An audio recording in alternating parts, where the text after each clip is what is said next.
This week on Tampa Talk, Florida gave away land to anyone willing to fight the Seminoles. Like, seriously. Plus, 2 drivers learned the hard way what a super speeder is. Also, big news on food access, back to school haircuts, and a pool repair plan years in the making. And if you're hungry for some events going on this weekend, we've got Lego and improv comedy and some other things happening around town. What's up, Tampa? It's August 8th. And you're listening to Tampa Talk, your weekly wrap-up of all things happening around the city. So I'm John. And I'm Dahlia. All right, Dahlia. So what'd you get into this week?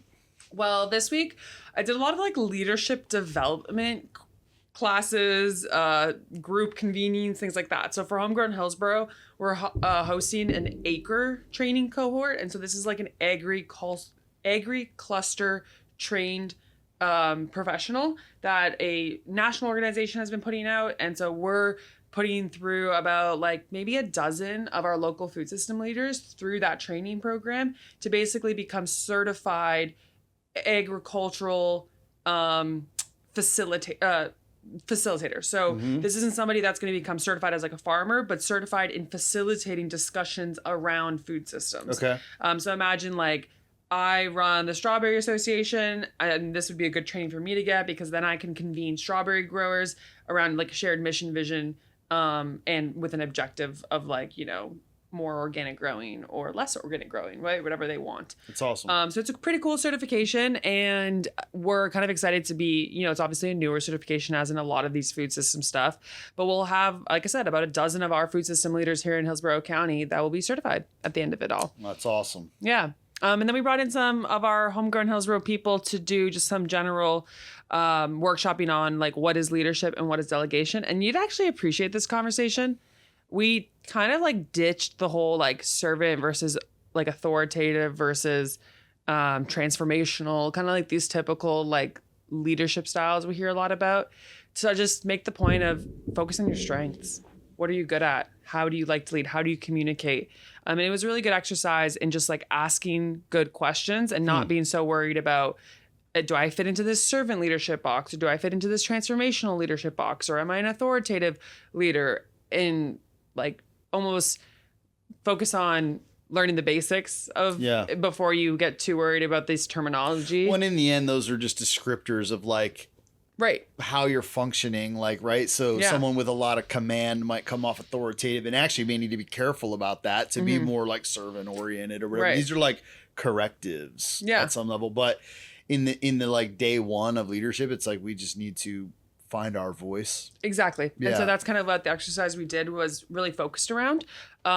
So big shout out to Savannah because she found those little worksheets, and I think it was I found it was valuable to people to kind of, like I said, get back to the basics of what's my objective here as a leader? How can I be strong in it? And don't worry too much about all the noise in the space. That's awesome. Sounds like a good week. Let's go ahead and look back at this week in Tampa history, and let's go way back, August 4th, 1842.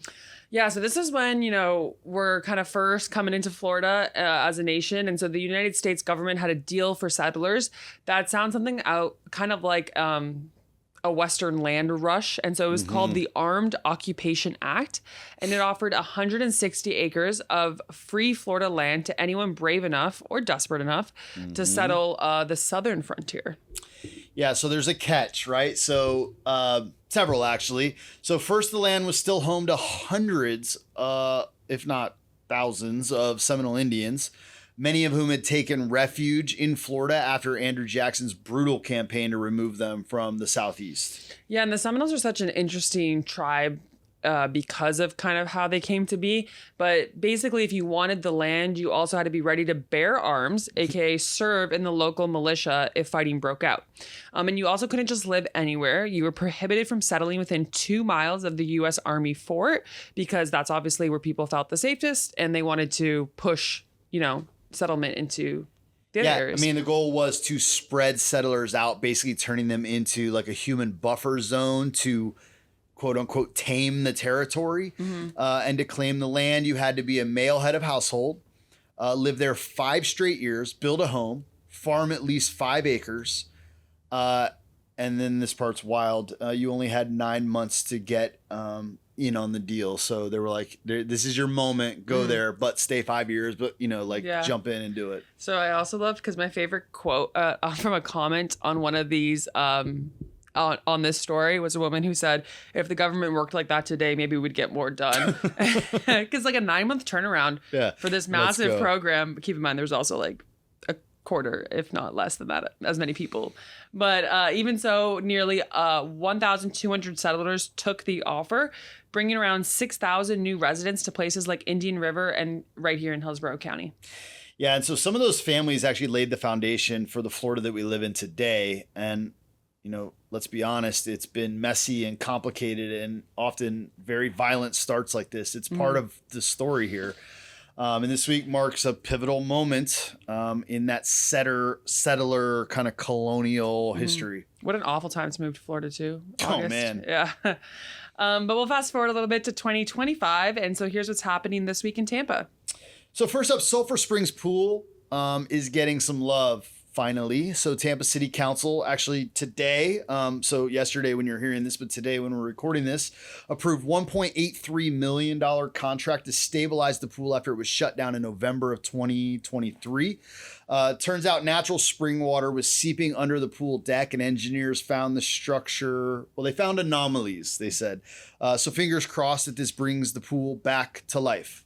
Yeah, that's been a long time coming. We've reported a lot of the ups and downs of that. And there's a really big community of Sulphur Spring residents behind it, which I think is super cool. That pool has a long history and there's like Tampa postcards and stuff going on there. And it'd be cool to see that resurrected.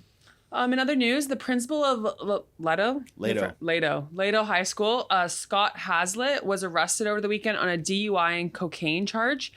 Just last year, this was the same principal that made the news for saving a student's life. So there was a track and field athlete who collapsed on the track. And he was part of the team that helped administer the CPR and the AED and save that kid's life. So kind of tough blow for the school community, especially, that's probably someone that has been a real figurehead for them to now, be dealing with addiction and being charged because of it. Well, you open up with like sobering news and it's about drunkenness, but it is sobering. I mean, this is like a kind of a leader in the school system, and like many of us are in these different places and like great people. This doesn't immediately equal like some terrible person, but it's a very stupid thing to do. And for all of us to just be reminded of the damage that can be done from driving under the influence. And so luckily he didn't kill anyone, and he was caught, arrested, and there's kind of a big backlash now for his life and for the school system. And speaking of like driving and problems and arrests, also this week, 2 drivers were clocked at over 100 miles per hour in a street race on the Selmon Expressway. And they've been charged with Florida's new, and I'm just hearing of this, Florida's new super speeder law, which brings heavier fines, court appearances, and possible license suspension to folks driving. So I think here they're saying it's over 50 miles an hour over the speed limit, or anytime over 100 miles an hour will be a super speeder. That's insane if you're going 50 miles per hour over the speed limit. Yeah, like that is a lenient rule. Georgia's always pulling people over, and they've been known to have a super speeder fine, but up there it's just anything over, I think, 85 miles an hour on the highway, which on some parts of the highway is 70 miles an hour. So 15 miles an hour over. First I've heard of a Florida or local super speeder. Totally. I know a couple people who are Georgia super speeders, so I have gotten a Georgia super speeder. I think everyone who leaves Florida is a Georgia super speeder. Yeah. They build their whole state income on us coming and going. Over in the courts, a Hillsborough County judge has temporarily blocked the state's insurance provider, Citizens Property Insurance. And so for those of you who don't know, Citizens Property Insurance is the default insurer for the state of Florida, which holds a ton of policies in the state because of all the issues we deal with hurricanes and older homes. And basically, this is a big insurance company. But this state law is forcing homeowners into a controversial arbitration process. And so a homeowner recently sued, arguing it violates due process and the right to a fair trial. And so this ruling could have ripple effects across the state if it stands. Yeah, man, they've been in a tough spot since last year's. I mean, Yeah. Citizens is just like, I don't know, it's going to be a big mess for a long, long time, I imagine. Mm-hmm. But here's another big one. Florida's about to launch a demo project that bans SNAP recipients from using benefits to buy, so SNAP benefits, food stamps, to buy soda, candy, prepared desserts, and energy drinks. It kicks off in 2026, right in the beginning of the year, and will run through 2027. And there is a possibility that it'll go on longer. The state wants to see if limiting sugary purchases improves health outcomes. This is a major policy shift in how food assistance is administered. And so we want to try something new and really double click into this story because ultimately this is the space we work in, right? Yep. Like through Well-Fed Community, we're out there providing education on how to utilize your SNAP dollars or double up with fresh access bucks and some healthier recipes and what can you do with what you have. And, even through Homegrown Hillsborough, we're supporting an even wider network of partners on, being educated on this, promoting these programs, doing healthy neighborhood store projects. So let's talk about it a little bit more.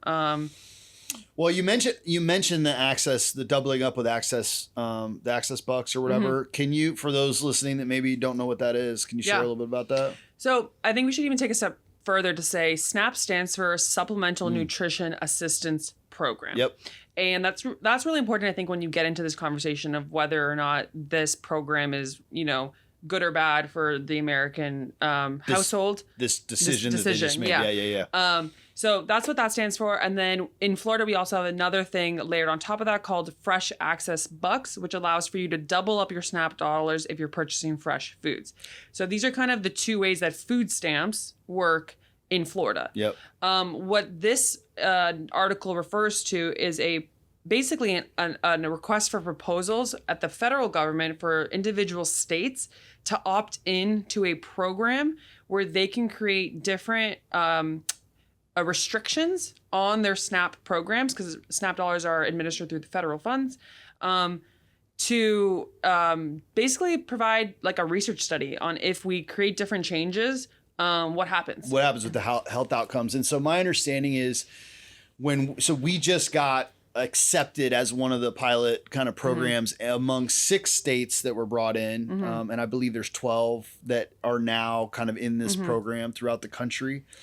Okay, so then Florida has now, or will in the very near future, have a limit on sodas, candy. Yeah, so Florida decided, and so it's not consistent, right? Every state can pick whatever they want. Have their own. Yeah, so they submitted applications, and you can actually view the state of Florida's application if you want to through the Google. If you Google it, I mean, we can link it as well. But you can view Florida's application. So Florida's decided to ban sugary drinks, so sodas, candy, prepared desserts, and energy drinks. And so those are the kind of the 4 areas. And they've defined even what an energy drink is. It's not all energy drinks. It's like 65 milligrams per serving. So that might include some, that might not include others. Milligrams of caffeine per serving. So that's what Florida's decided to do. And ultimately arguing that the SNAP spending priorities are misaligned with nutrition goals as they currently stand. So some cool like facts and figures that I wanted to share. Yeah. Was that currently SNAP participants are projected to spend $20.8 billion on sweetened beverages, candy, and desserts. That is double the projected spend on fruits and vegetables, which is $11.4 billion. And now there is historical data from basically the 2016 to 2017 bracket of time where diabetes-related Medicaid spending increased from $248 million in 2017 to $950 million in 2021. So people are disproportionately using SNAP dollars to buy these goods, these sugary goods. And so, again, I mentioned at the very beginning, the program is called Supplemental Nutrition Assistance Program, but it's not being spent on nutritious foods.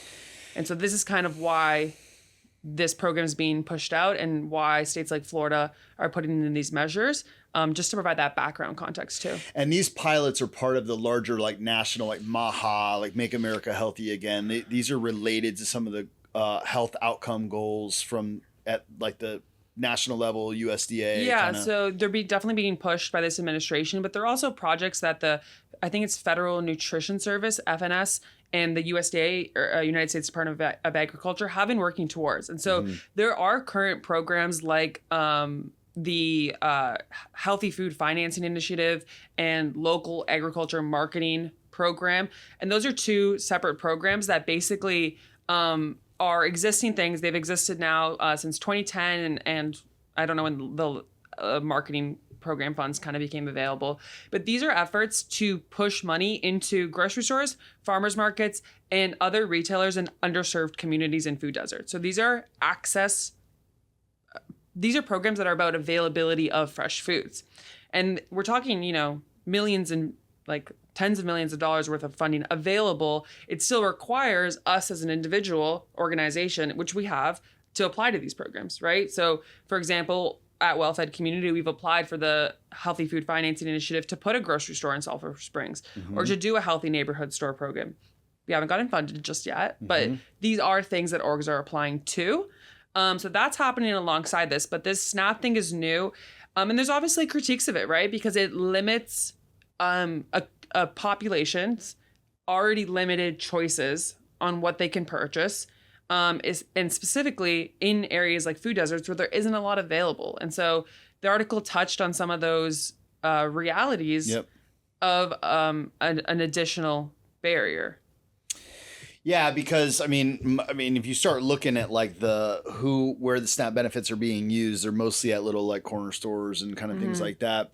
And so a lot of what's being purchased, it's because, just to say, hey, I can't buy a candy bar with this, or I can't buy Coke and a candy bar with this, doesn't necessarily equate to I can buy tomatoes at this place, that I can buy cucumbers at this place. So, and I do think it's important to kind of realize like some of this is about like there is limiting access to non-nutritional kind of non-food product, whatever. But then, there's in hopes that you have healthier outcomes. But I think on some of the other things that still need to be addressed, it's like, well, we can limit these things, but also there's the obvious need. And I think the article we're sharing in the show notes or wordonthestreets.xyz, if you want to subscribe to the newsletter that comes out every week, you can get kind of a link to this article. But one of the articles I think that we're sharing highlights like UACDC reacting both to this going on, but actually just say, and it's not even about, it's like not obviously connected. It's just about their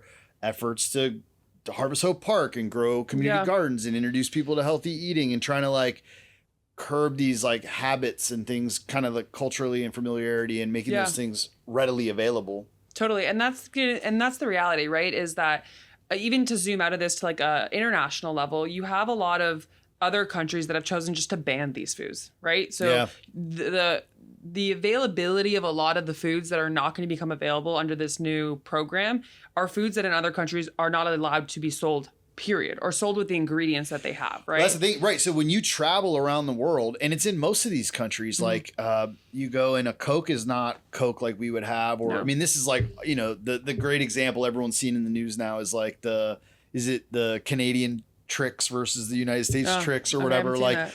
Seriously? No, I haven't. Oh, it's like, look at the labels. It's like, and now I hear everybody talking about it, but it's like because you can't, the food dyes are outlawed. Right. And so they actually look, it's a much duller color and they're not as vibrant, but they're colored with like, literally they're colored with, I don't know, it's like cherry juice or beet juice. Yeah. It's like vegetables that like, we took carrots and we made this orange rather than it's red 40 here or whatever the thing is. And so, and they're coming out of some of the same factories.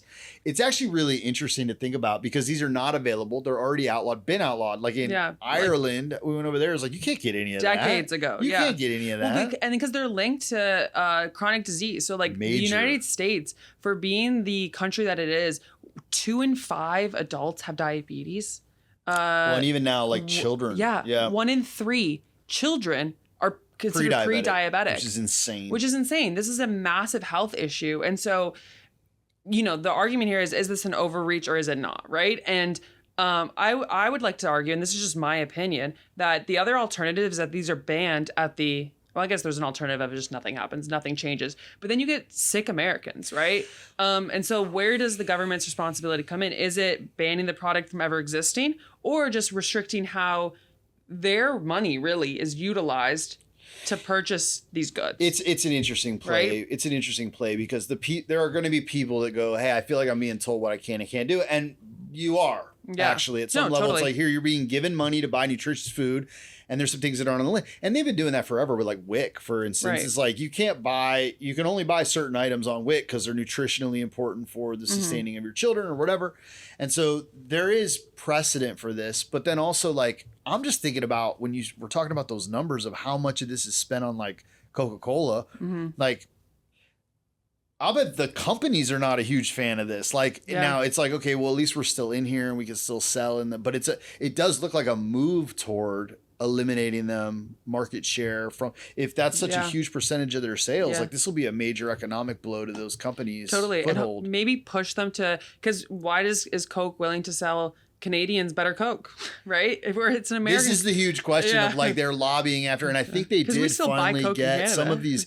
There's some organizers, and I won't be able to cite them, that have been, I think they finally did. It might even be the cereal company with Trix. They might have, one of the companies did finally just go, you know what? Fine, we'll give you guys the Canadian option. Right. Like we'll send it. Because like, why not? And they make it and they make money by selling it. So really the margin of how much more they're making by selling you, and even, because that's why they're cutting these products, right? It's not this like evil, I hope to believe, it's not this evil agenda to kill us all. It is just margins. Yeah, margins, that's the word. Margins, right? It is the difference between cutting real ingredients with chemical products allows for you to make more money on the same product, right? That's why we create these like alternatives. Yes, there is also some addictive reasons for some of these foods that are actually being made addictive, like chemically, which I do think leans a little more toward malevolent a little bit, like, to create dependencies. And then also there is, like with the Trix example, like literally the CEO was like, yeah, but the kids won't buy them because they're not brighter color. It actually does better for marketing and sales. Which goes back to should you market to children? Should you market to children, right? So there's a lot here, but yeah, something that I did want to talk more about, because we're actively in this space, we're doing the thing, right? And so it's important to, I think, hear this story and not think, oh, they're just cutting out consumer choice, and think about the fact that the lives of the average American are on the line if we continue to see these numbers rise in diabetes and hypertension and chronic illness that are illnesses that are directly tied to what we eat and what we consume. And we're part of a lot of those programs, like the food pharmacy that we're in partnership with Feeding Tampa Bay and Tampa Family Health with, and just all of our general food education, right? It's that this is something that isn't exhibited in other countries of the same like global stature or wealth income brackets, like and so let's talk about it, right? Yeah, well, no, this is good. I'm glad we're able to kind of dig into this, and hopefully as like stories emerge, we'll be able to like map to kind of things that we're working on and value or really care about in the community. And you guys let us know if this stuff is helpful or if there's feedback on these things. But I mean, ultimately, whether it's top down, bottom up, like however this stuff needs to happen, we've got to see like our communities be made healthier and more whole. And I think a lot of this is going to be like just at a very simple dietary level. And so feel how you like about it. It is what it is. Starting in the very near future, these will be limited. So if you are using SNAP benefits or know someone that is, just be aware that's going to change what's being made available to you. And if you do subscribe to Word on the Streets.xyz, you can double click into that article and into the USDA documents, which is where we got a lot of the information about what is the timeline for this project, the reasoning behind this project, some of the statistics that we shared, and some really good links to even more information about the other states that are doing it and what their how their approach is, because again, it is state by state. But let's talk about some events going on this weekend. We have Brick Fan Expo happening at the Florida State Fairgrounds. It's $27, and if you love Lego, this is your dream. They'll have giant displays, build zones, games, and professional Lego artists showing off some. Imagine that. Imagine being a professional Lego artist. Like, that's like, do you make enough money off that to live? I'm sure they're. Yeah, I think they would too. Money, and then Countdown Improv Festival happening at the Commodore and HCC Ybor City Performing Arts Center now through August 10th. So this will be kind of like your last weekend to enjoy it. Passes are from $16 to $63. It's America's biggest improv fest. It's back in Ybor with full days of performances, workshops, and just some good laughs. Also, guys, we are still doing collab coffee every second and fourth Wednesday morning from 8 to 10 a.m. at the Blind Tiger in Ybor. It's just a great place for us to connect, caffeinate, kind of share ideas, things we've been working on. It's a small group of us. We'd love to have you join us if you can kind of come out. Plus, we'll be out at Harvest Hope and the Ybor Street Community Garden this week doing what we do, sharing groceries, gardening, teaching people how to eat a little bit healthier if they want to. But that's what we're talking about this week, Tampa. Thanks for hanging with us. Yeah, and guys, please do continue to give us feedback on the show. We've moved into video. We're experimenting with some new things. Rate the show, leave some comments, share it. TampaTalk.xyz will go directly to the Spotify link. We're also posting these on YouTube now. And then wordonthestreets.xyz is the newsletter that we referred to. So you'll have some links in show notes. Wordonthestreets.xyz will come straight into your email every Friday morning, about 6 a.m. And you'll have a link to the show so you can kind of get, updated on everything. And we'll be back next week with more history, headlines, and what's going on, what's happening. So until next time, y'all be good.